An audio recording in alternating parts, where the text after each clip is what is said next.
Frank seems to be saying, "Hey, what's up? Have none of you previously seen anyone from the planet Hulk Turner? Beep, beep, beep, beep. Strange. Guys, come out." Rocky Dennis became a hero thanks to the movie Mask. It earned honors and made $48 million.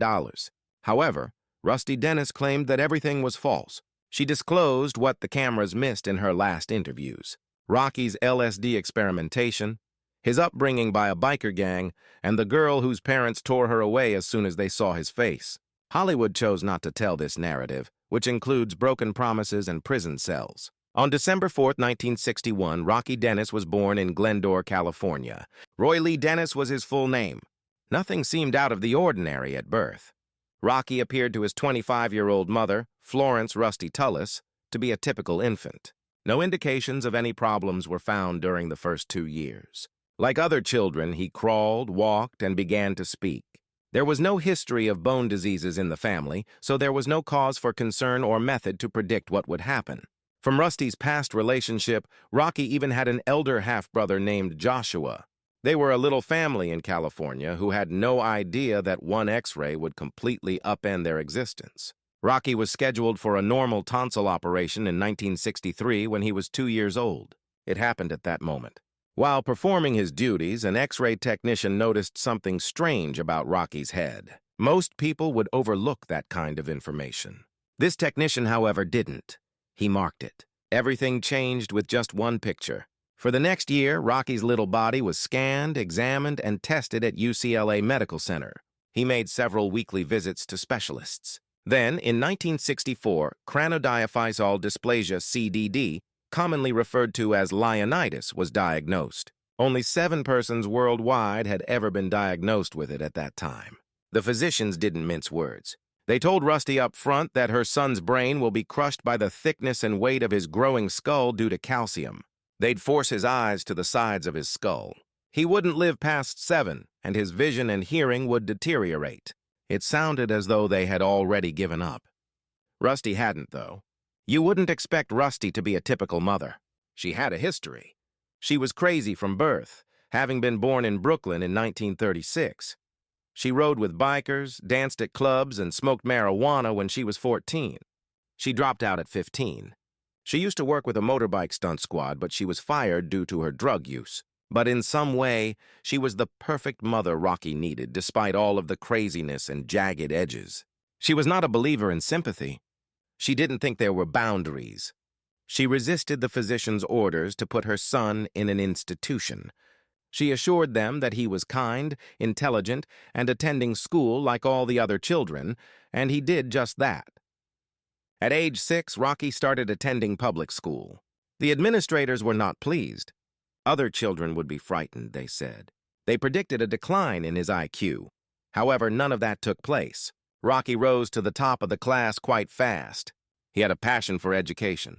His brain functioned perfectly, even though his skull was developing twice as quickly as usual. It was easy for him to make friends. He was chosen as the kindest and most amiable camper by the kids. He didn't consider himself impaired. Rusty didn't either. The illness continued to worsen.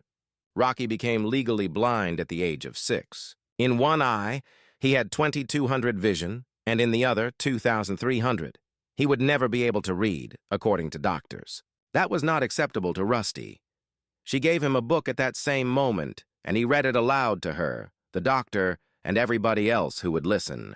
He declined to acquire Braille. He insisted on books with huge print instead. He had already attended 42 eye appointments that year. The doctor's appointments continued. At UCLA, weekly examinations became the norm. Uncomfortable probes, pressure testing, and bone scans. He didn't cry as he dealt with everything. The nurses were in disbelief. He was incredibly pain-tolerant for his age. Additionally, Rusty didn't give him medication when he experienced migraines, which he frequently did. She instructed him to go to his room and mentally mend it. "Don't come out until you've made yourself well," she would advise. And that somehow succeeded. Rocky discovered that breathing and concentration might help him manage his pain. He adapted rather than merely surviving.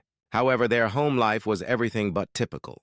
Their Coina household changed completely when Rusty separated from Rocky's father, Roy, in 1971 when Rocky was 10 years old. Friends who were bikers came and went. The grass was lined with motorcycles. The air was heavy with the smell of marijuana and music. Despite having a sick child at home, Rusty continued to party and use drugs. However, Rocky found that these same bikers, tough, boisterous, and disorderly, formed an odd sort of safety net. They cherished him. They kept him safe. They gave him a sense of acceptance. Joshua, his older brother, was also very important. Joshua was 6 years older and had a lot on his plate when he was born in 1955. He witnessed everything: the arrests, the disorder, and the sickness. His mother overdosed as he witnessed. Even though he could see the evil creeping in behind the scenes, he made every effort to keep Rocky safe. Joshua became a writer after relocating to San Francisco years later. AIDS killed him. Yes, there was a movie, but that scene was never included in it. Mask first revealed Rocky's story in 1985. Rusty was correct when she said, "I didn't realize the movie would be about me, too." It revealed some of the truth, but not all of the love. The medications were hidden. It didn't depict the moment when her lover Bernie called to inform her that Rocky had passed away when she was in her lawyer's office facing charges. On October 4th, 1978, that was. Rocky was 16 years old. He was expected to live for more than twice as long. He had gone to school, made friends, won prizes, read books, and remained intelligent and humorous all the way until the end.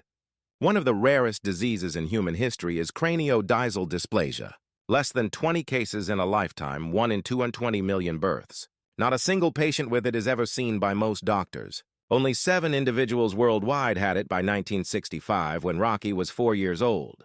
It crushes the brain, distorts the face, expands the skull, and blinds the eyes. Rocky Dennis, however, exceeded all of the forecasts. He lived his way, not only because he could. A youngster named Rocky Dennis entered Koina, California's Ben Lomond Elementary School, in September 1967. He was 6 years old. When they first start school, most children are anxious about finding friends or learning to read. Rocky, however, had to fight much harder to get in. His head was twice as large as usual. His nose was twisted, his eyes were pushed far apart, and his features were stretched into something that many people found difficult to look at because of calcium that had spread throughout his skull. Parents and some teachers didn't want him there. His appearance frightened them. He might frighten the other kids, they said. However, Rusty, his mother, who was a member of the Turks biker gang and donned leather jackets, didn't give a damn about their opinions. She fiercely retaliated, arguing that they had no legal basis for excluding her son from a regular school and ensuring that he read from the same books and sat in the same seats as the other children. Rocky wouldn't make it to age 7, according to the doctors. They predicted that he would eventually become intellectually impaired, go blind, and grow deaf. However, Rusty didn't think there were boundaries. Rocky didn't either. In fact, his first-grade teacher recalled that his poor vision caused him to pass more slowly than typical children. He was legally blind. His vision was between 2200 and 2300. He didn't give up, though. By the age of 7, he had 42 eye visits. His teachers provided him with audio classes and books in large print. Even though he could hardly see the page himself, Rocky managed to aid other children who had trouble reading by coaching them in basic math and helping them sound out words. He never discussed how he managed to do it. One eye doctor offered him a book after he told his mother he had never read. Rocky did not miss a syllable as he read it aloud. When asked how, he responded, "I don't believe in being blind." By 1970, when he was in 3rd grade, Rocky wasn't just getting by, he was flourishing. His fingers were becoming stiff, making it difficult for him to write. He compensated, however, by recalling everything. He was familiar with every aspect of the gold rush, every Spanish mission, and every date in California history. His classmates would record his words as he recounted whole historical timelines from memory during group projects. His instructors were in disbelief. They had never seen a child who could retain information after hearing it just once. Despite his inability to sketch maps, he was able to provide a detailed description of each landmark. Gradually, the same educators who had initially doubted his suitability for their classroom started to respect his mental processes. However, it wasn't always simple. Rocky was 10 years old in the spring of 1971 when he was attacked by some larger lads on the playground. They hurled stones. They yelled names like monster and weird. He was bleeding when he got home. He questioned his mother why he was so unattractive that evening. The reality was not softened by Rusty. Something she said to him would influence the rest of his life. If others make fun of you, join in their laughter. People will perceive you as gorgeous if you act that way. From then on, Rocky's humor served as a shield. Before anyone else could, he began to make jokes about his face. At one point, he stated that his face was trapped with multiple Halloween masks that he had worn over one another. The other children shared his laughter rather than laughing at him. He participated in the school science fair that year. He was 10 years old, half blind, nearly deaf in one ear, and in chronic pain. However, he painted his own tectonic diagrams, constructed a functional volcano out of vinegar and baking soda, and stood for 15 minutes to thoroughly explain chemical processes to the judges, until he began explaining how magma chambers generate pressure and erupt through the Earth's crust. They didn't think he had completed the project himself. In addition to receiving a $25 savings bond and the blue ribbon, his name was published in the Koina newspaper. More significantly, his peers began to view him as more than simply the pretty kid. They began to consider him as one of the smartest students in the school. Things didn't get any easier when Rocky transferred to Sandburg Junior High in Glendor. His brain was being crushed by his skull. By the age of 14, he had excruciating headaches. Even though he was legally blind and hard of hearing, he refused to take pain medication. To cope with the pressure, he instead learned breathing techniques on his own. He sat in the front row of every class in spite of everything. In the library, he assisted other children with their homework. He was painstakingly explaining algebra to a challenged pupil when a teacher called Barbara Silva walked in. He received numerous accolades on his report cards. Doctors who predicted he would never walk or speak were long proven to be mistaken. He was referred to special education by one of the school counselors. Rusty said he would sue. Rocky's presentation on the Trojan War in history class was remembered by all. He spoke about the golden apple in Paris as if it were a pageant for beauty. According to him, Helen of Troy had a face capable of launching 1,000 ships. He added jokes about Greek soldiers hiding inside the Trojan horse and made horse noises while describing it. At the conclusion, the class clapped and burst out laughing. It was more than pity. In fact, they were impressed. "If I make you uncomfortable, you can move. I can't change my face." Rocky would shrug when certain students continued to gaze for too long. Rocky was offered a position as a counselor's assistant at Camp Bloomfield prior to graduating, a summer camp for children who are blind. He wasn't sure he could pull it off at first, but the camp administrators recognized something in him. They were aware of his experience-based teaching abilities. He demonstrated the children how to navigate without sight. He taught them to have faith in their step. Rocky also fell in love at camp. Diana Adams was her name. She was also blind. To see him, she ran her fingertips over his face. Rocky used textures to teach her about colors. For red, use warm stones. For blue, use frosty ones. However, Diana's parents were appalled upon seeing Rocky. They stopped communicating. His heart was broken. However, he never disparaged them. He simply went on in silence. The majority of people were unaware of the price of his grin. His skull ached with each syllable he said. Life wasn't quiet at home either. There were narcotics on the coffee table and motorcycles parked on the grass at Rusty's house. Cocaine, marijuana, and LSD. Their living area was where everything went. Drugs were a part of the lifestyle, and I partied all the time, Rusty once remarked. Rocky gave some of it a try. Once. Then he replied to his mother, "I don't know why people do that stuff. I'm already higher than most people." While neighbors speculated that Rocky's condition was brought on by Rusty's drug usage, medical professionals denied this. It was a rare genetic condition that was inherited from both parents. Children at Sandburg Junior High were drawn to him because of his demeanor rather than his appearance. He made jokes, paid $3 an hour to teach youngsters with history and math, and somehow managed to get challenging children to sit still and study. It was impossible for his teachers to miss. Rocky left with accolades, awards, and true friends.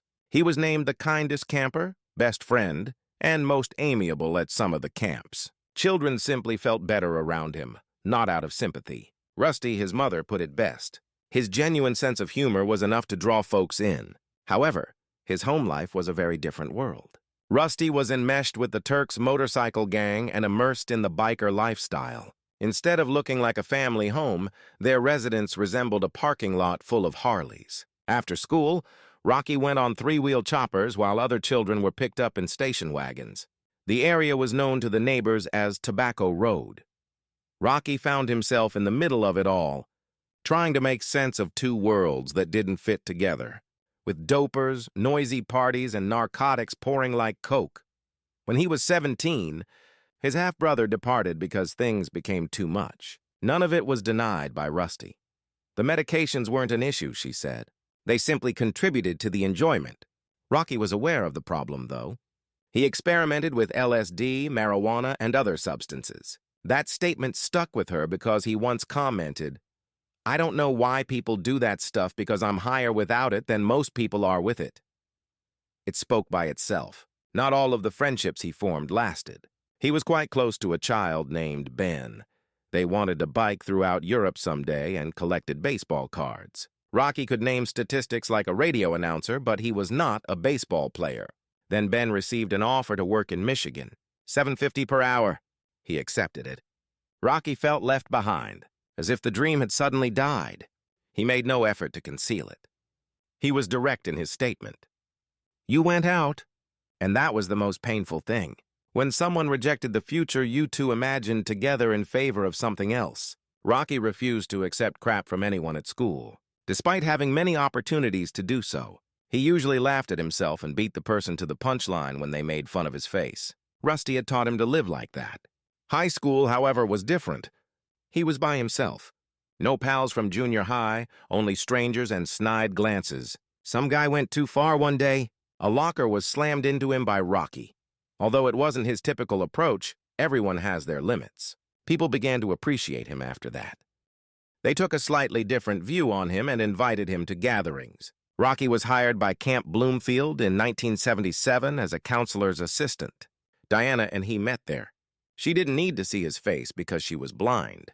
Rocky spoke to her in more than one way. He used both frozen and heated rocks to teach her colors. For clouds, use cotton balls. The sun made red feel heated. Icy blue was piercing and frigid. Diana understood. She listened to him read poems about the sky and shared his laughter.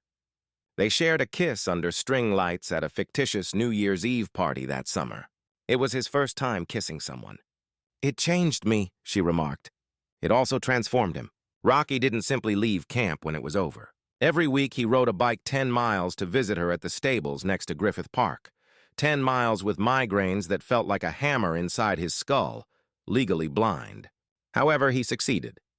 Together they groomed horses, discussed taking a trip across Europe.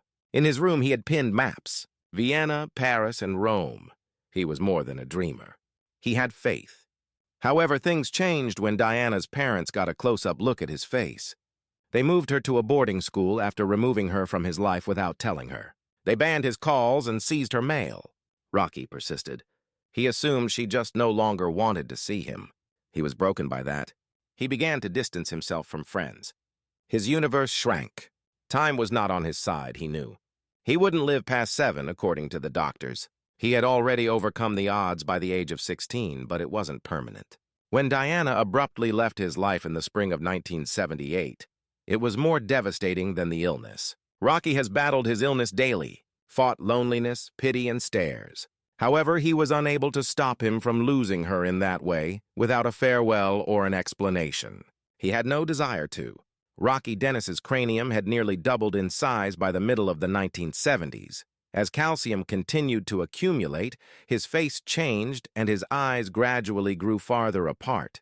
With two eyes, one measuring 2,200 and the other 2,300, physicians declared him legally blind at the age of 6. Rocky did, however, learn to read. Not including all the other specialists, he had already seen 42 eye physicians by the time he was 7. He learned how to manage his headaches from his mother, Rusty, who also taught him breathing exercises, focus skills, and other methods to ease the agony in his head. She would advise him to go to his room and take care of himself whenever the discomfort occurred. She thought so. You can make yourself better if you can make yourself ill. The headache persisted. Indeed, they worsened. He had been in a wheelchair by September 1978. That was how he lived the final 3 weeks of his life. He was offered surgery by doctors. It might have lessened the agony or possibly prolonged his life. Rocky, however, refused. "Who will I see in the mirror if I change my face?" he asked his mother, expressing his preference to be himself rather than change into someone else. Despite the seriousness of the plastic surgery option and the fact that he had been in UCLA's care since he was 2, he remained true to the principles his mother instilled in him when he was only 7 years old. He had laughed at a small person while standing in a Las Vegas hotel lobby. He would never forget his mother's words. "Everyone can look like anyone else, but no one can look like you. Take pride in that. He never changed because of this." At home, things were unstable. Mostly for drugs, Rusty had been in and out of trouble. Rusty wasn't home on October 4th, 1978, the day Rocky passed away. She was attempting to dispute a narcotics charge in her lawyer's office. She received the news over the phone from her then-boyfriend, Bernie. Rocky's legal issues persisted after her passing. In 1996, she was imprisoned for meth. Once more in 2002 and once more in 2005. She was surrounded by drug use, biker gangs, and frequent court appearances. According to a scriptwriter, Rusty was the ideal mother for Rocky despite not winning PTA Mother of the Year because she never allowed him to feel sorry for himself despite all the craziness. Rocky's illness wasn't the only source of his suffering. It was derived from his surroundings. The headaches were a daily occurrence. He had to pull inward as his skull pressed harder and harder against his brain. As usual, when things went bad, he would retreat to his room and try to fix them with his breath and his thoughts. He did the same thing the night before he passed away. He added that the pain had returned when he woke up at midnight, and his mother consoled him before advising him to go attempt to recover. 3 weeks prior, he was unable to walk due to excruciating discomfort. The thing that truly meant something to him was having to quit instructing other pupils. By then, Rocky had begun to distance himself from everything, even with his motorcycle uncles around. The Turks had played a significant role in his life. Although they were harsh, they were like family to him. They provided rides, food, and actual protection from prolonged public staring. However, their way of living was noisy and untamed. They used drugs, drank alcohol, and got into fights. Rocky was raised in that atmosphere. To cheer him up, they threw him a party on his last night. Rocky had only been in high school for a few weeks. He had received honors at his junior high graduation. High school wasn't nice. Despite his teacher's attempts to get him into special education, Rocky broke when he was teased by a pupil too many times one day. The youngster was shoved into a locker by him. He wasn't like that at all. However, his armor was beginning to break under the weight of everything. It was no longer enough for his mother to tell him to be proud. Then the last blow was delivered. His ideal vacation to Europe with Ben, his best friend, didn't work out. Rocky had planned it for over a year. All the country's stops and routes are posted on his wall. Then Ben arrived and announced that he was relocating to Michigan. His father had given him $750 per hour for a full-time job. Rocky found it hard to believe. "I don't want the freaking money, Ben. I want to go to Europe," he replied. Rocky yelled, called him a fool, slammed the door, and after Ben left, he went back to the wall and began removing the pins one by one. Ben retorted, "That's all you talked about." That one line broke everything. The map remained there, but it was now blank. He changed after that. He was hardly out of his room. He didn't say much. He ate very little. The once laughing child simply vanished into obscurity. He no longer attended the motorcycle gatherings. He no longer wanted to be among the drug users and drinkers. His spirit was deteriorating as quickly as his body. Like a shadow of what might have been, the European map on the wall stood there. One final party was held at the residence on the evening of October 3rd, 1978. The bikers and Rusty attempted to lift his spirits. Rocky had a terrible headache when he woke up later that night. As usual, Rusty consoled him and instructed him to try to mend it in his room. He made her vow before he left. "Being on one of those devices is not something I want to do." She promised him that she would cut the power if it came to that. It was the final thing he ever uttered, and he looked at her before saying, "I want to die at home." When the phone arrived the following morning, Rusty was out at her lawyer's office. Rocky died in bed, Bernie informed her. He was 16. With a headache, he had fallen asleep and never woken. Long before then, Rocky had made another choice.